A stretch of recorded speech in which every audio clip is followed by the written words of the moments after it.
It's sad. I mean, we joined this club almost at the same time. I think 2 or 3 days apart was the announcement, and we joined the Sounders. So it's a bit strange too because we came from rivaling teams. You know, he played for Columbus and I played for Toronto.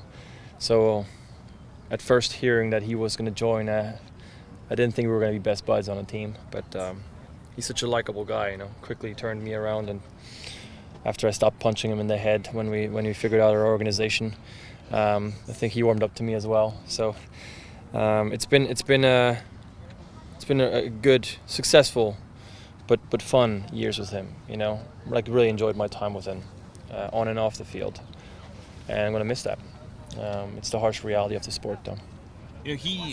Just about everyone that talks about Chad talks about what a great guy he was, how funny he was. We didn't necessarily see that all the time from the outside, and I'm wondering what your perception of him was before you actually started playing together, and how quickly you kind of learned that he was how he was. Well, his frame, he doesn't really strike you if you don't know him as a goofy, silly guy. You know, he's a tough player. Would score goals left and right when he played for Columbus. Very difficult to play against. So an intimidating guy if you don't know him. But honestly, I think whenever he talks about him being a giant teddy bear and what of a nice guy he was in the locker room or when you got to know him, I really respect how that was him as a real person, and not just all the time. You know, he was a bit more reserved to the outside, and I really respected that, because if he was like that all the time, who knows if you would think it's authentic, you know? But it came across as very authentic because he would only do it with people that he was comfortable with, you know.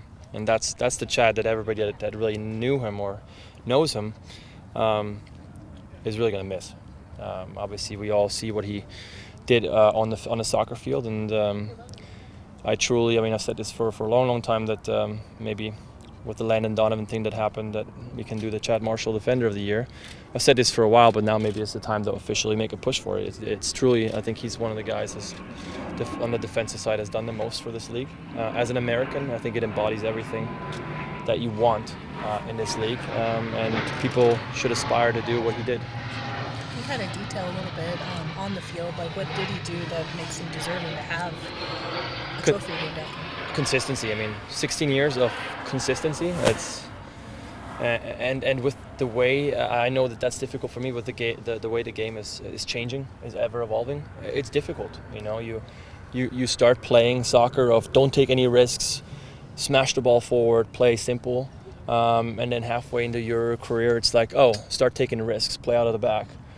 You're starting to really change everything you've always been taught, and a lot of people are maybe not willing to do it or simply can't do it. But he's been able to really prolong his career and stay consistent. That's the big thing, right? I mean, we were talking about anybody that goes professional has a certain amount of skills and can probably display it a weekend in here or a weekend out there. But I think to be able to be great, you have to be able to do it consistently. And there's hardly any days where I would be like, okay, today Chad had a day off. He was always there, always very reliable for a goalkeeper. That's what you always want. You want to know exactly what your center backs are going to do, or how you can play them the ball, or where you cannot play them the ball. And then obviously he has an offensive threat as well. Those are all things on the field. But again, a big aspect of what he brought to the team was off the field as well. What's it like? Are you one of the last from that 2014 team remaining? What's it feel like that for you now? Yeah, it's my second spell now being with a team for 5 years, and it was the similar thing in Toronto. You know, when you get to that point where you're one of the last guys, and you try to recall the memory of, do you remember what happened back then and then, and nobody can relate to you. It makes you feel old. So I'm at that point where I gotta talk to our medical staff and equipment guys to make me not feel so old. But I'm happy to be here. I'm happy to have shared the pitch with some really good players. You know, and not talking about Chad, but Zach Scott is one that stands out. You know, Jimmy Traore is another one. I think going back to when we won in 2016, and I said it's really, really nice when you can make history. And in America, you can make history because teams are still young. I think as an individual, you can also really leave an impression or leave something behind, be a legend in a club. And those are guys I think that were here early on and have really cemented their legacy with the team. And obviously Chad has just retired right now, but the more and more we're removed from his retirement, I think we will see what he did for the sport and for this team, and look back with teary eyes on it. You guys, Oh, that's all right. you guys, have gone through a lot of different players back there, because of the injuries to, them. Sorry, different players. How did he help at all, maybe in training or off the field, to kind of maybe help keep that level of competition with you guys, the same high level of performance? Yeah, I always think one thing that's important, your mannerism and the way you handle difficult situations. As a veteran, I really hope that if you do those things right, you can rub off on young guys. Young guys who haven't really been there, young guys who may not even realize at this point what Chad was going through. But trying to do everything to prolong your career, really savor every moment. Do extra activation, like see a special doctor. Fight through pain. When you're 18, you don't even have to stretch. It's like let's go. I'm here. Let's do it. But hopefully, the attention to detail and the desire to want to continue doing this for as long as possible is something that can rub off on a younger guy, maybe help them in their career and extend their career and make it a good one. So he brought all those things. The first time you walked in the locker room and you saw he had your clothes on, what was your reaction to that?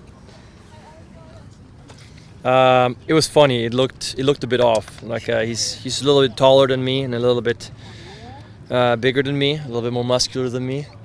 So I stretched out my clothes a little bit. So I wasn't too happy about that. But then it turned almost into a game, right? Next time I would show up in skinnier jeans and a skinnier shirt, to the point where he gave up. So it was fun though. I mean, those are things that are necessary. I think those are funny, goofy things that are needed in a locker room. We're always under pressure, especially when you're finding yourself in a dark place. Maybe those are important moments to keep spirits high and laugh for a second, and then be able to roll up your sleeves again and go to work. So he always had he had a knack for knowing when it was time to do something like that and lighten the spirit.